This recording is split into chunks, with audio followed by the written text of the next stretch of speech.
First of all, thank you guys for sticking around and indulging us. We want to talk to you a little bit about what we do over in the United States. Just a quick background, I worked in professional sports. I worked in Major League Baseball for 4 years. Then I worked in minor league baseball. And then I worked for Best Buy, which is the consumer electronics retailer over in the United States, and they're going global. While I was there, I ran the digital signage network. So this was, if it was a screen in that store and it had something on it, it was my responsibility or my fault, depending on whether or not this was any good. So my background really comes from the idea of making screens do really cool things in an environment to get people excited about being there. So what I'm going to do today is try to get through this in a relatively easy way to just kind of show you some ideas about impact. So I'm going to get going here. There we go. Shopping, you've probably heard shopping is hard, shopping is work. Shopping is hard work. The thing is I think we all enjoy the idea of going somewhere and giving someone our money to get something in our hands. There's something very haptic about it, something very, you love getting your hands on the iPod or the computer or the clothes or something like that. So it's always going to have a life. But we as marketers, we as retailers, we as people who try to get these products in their hands, we don't make it very easy for them. I want to throw a couple of numbers at you here.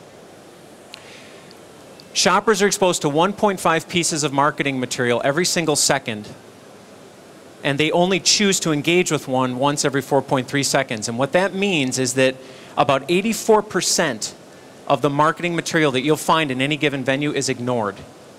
And what we as humans have done is we've developed this amazing filter in our heads. I call it deselection, tuning it out, ignoring. But we just don't even bother to look at this stuff. We don't even care about it. And so it really poses this challenge that if you see iPads and screens and digital signage, you look all around here, how is this stuff going to try and conquer this apathy toward trying to sell a product?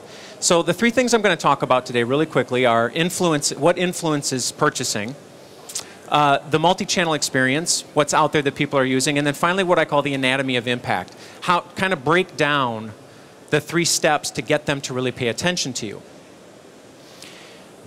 It used to be that television was the single influencer of advertising. You'd see a 30-second spot for Nike shoes, and you'd go spend your 200 euro or your 130 bucks or whatever you had on that shoe because Michael Jordan was wearing it. And that was about the only channel you had.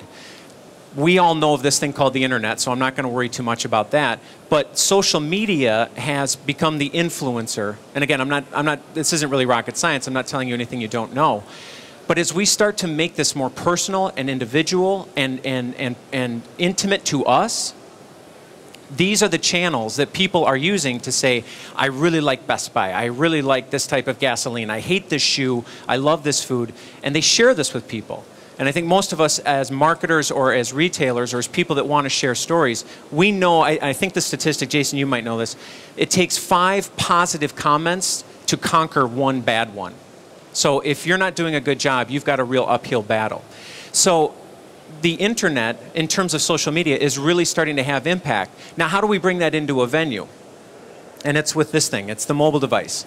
By the way, Samsung did not pay me to put this up here. I just thought it was a cool picture, so that's why that's up there. But people are taking this into the stores with social media on their mobile device. They have their Facebook or their Twitter or whatever it is, and they're going up to products and they're going up to people with this information. They're saying, hey, this thing says you're really good. Can you show me why?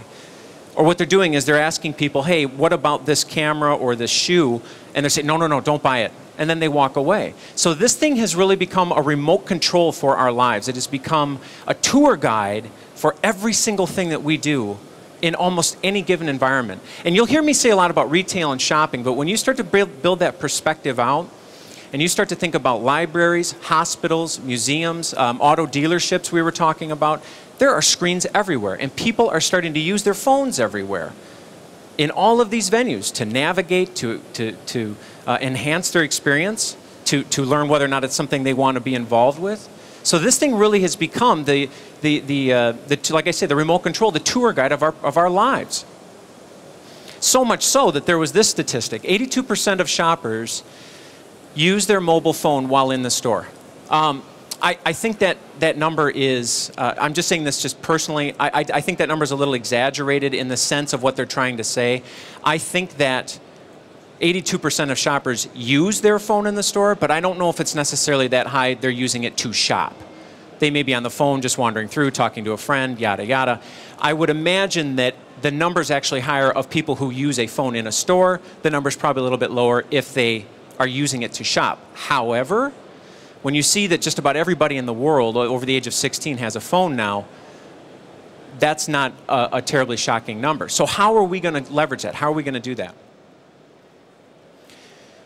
Okay, digital signage. So we know about screens hanging up, and we know what those are. Touchscreen kiosks, where you can really walk through an entire experience in one little stand.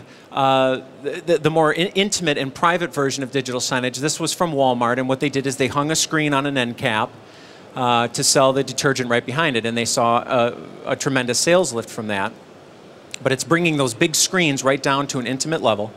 And then the iPad. I put the iPad in there because even, every single day we're seeing these things just in more places. The interactivity and the things that you can do to make this a better experience are pretty remarkable.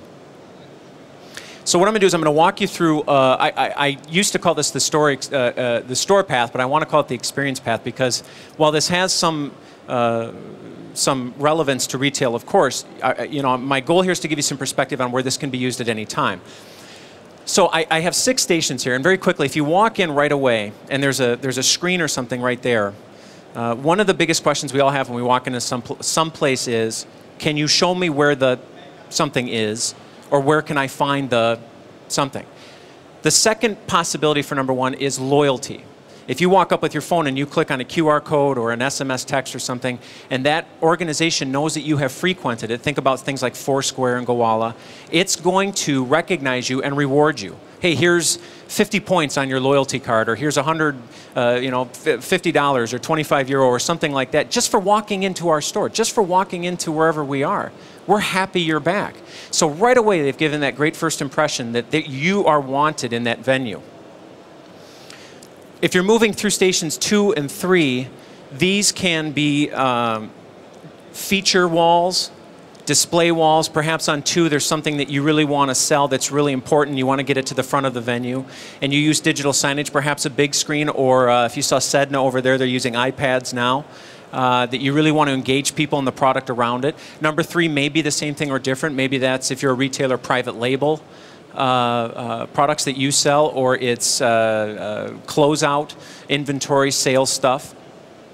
You're continuing to draw people in with the technology. If you go over to Station 4, what I have there is these are aisles and end caps. And I saw a statistic, it was about a year old now, but it was still pretty impressive, that end caps in a retail environment are the single greatest space of awareness for shoppers. They are aware of that more than any other place in the entire store. And so it makes that real estate very valuable. So if you're in an end cap and you go back and you look at, that's not it, there it is, putting that sign right up there, they have completely leveraged the awareness and value of that space and tied digital signage into it. So they've really tried to create a unique experience. Number 5, if you go into an aisle, and I'll show you an example of this in a few moments, but you're going to see little screens everywhere that try to differentiate that particular product from a one 6 inches from it. Could be cereal. The one I'm going to show you is mobile phones. It could be shoes, anything. But you're starting to see these things pop up and hang off the shelf that the product is on. And then finally, number 6 is the checkout or walkout, and this is the last place where you can use digital interactivity in terms of large screens or small screens to really imprint your brand or your experience on that customer. Thank you, have a great day. By the way, we as a venue or a brand, we are with you. If you have any questions, call us. Things like that they can remember as they're walking out the door. That's your last chance to say something really great that makes that customer or that consumer really happy to have gone through your experience. So we've got a kind of an idea of a path. What I want to do now is I want to talk to you about breaking down the anatomy of an impression. I told you, before you get about 3 to 5 seconds to try to give an impression to someone. So how do you do it? It's a first impression, and you've really got 3 things you have to do in 4 seconds. You have to attract them, you have to engage them, and you have to persuade them. And you have to do that in 4 seconds. How do you do that? And just so you know, there was a home improvement store in the United States that did a study on this, and they found it to be 3 seconds. And remember, while I'm standing at this screen and I'm engaged with this, it still has to get everybody else around me. It's you know, if you guys remember like the old arcade games where people would stand and play Pac-Man and people would be walking around staring at you. It's that same kind of thing. You want to make sure everybody's always aware of you. So how do we do that? Well, the 3 things are attract, engage, and persuade. So I'm going to show you examples of those to give you an idea. First and foremost, you got to attract them, and what that means is you got to get them to stop and stare at you. This is that first breaking of that filter of deselection. Remember, I'm walking through a store and I'm ignoring 85% of this stuff. How are you going to get me to look at you? So this is a video, and I just thought it was cool to look at. I'm not sure if you can see it very well, but you see that there are products melting, and things are melting. And if you're walking by a screen like this and you stop and you catch this out of your eye, that's kind of cool to look at. That's going to get you to look a little bit longer. That motorcycle's melting, the glass is melting. Okay, where is this going? So I can see you guys, you're all looking at the screen and you're all kind of wondering, and I've already gotten you for about 2 or 3 seconds. You know, it goes on, and finally it's a pitch for Perrier water. And that's about half the commercial. But the idea being is it was eye-catching. It was cool to look at. So I've got you. I've got your attention. Now I'm going to try and engage you.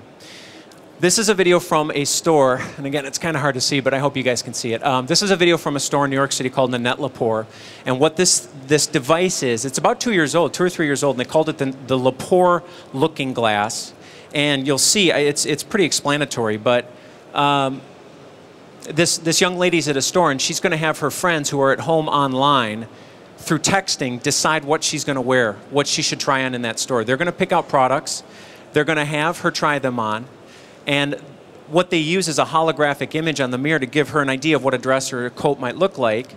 If she likes it, if they like how it looks on her, they will direct her to go try it on for real. I can see it really well on this screen.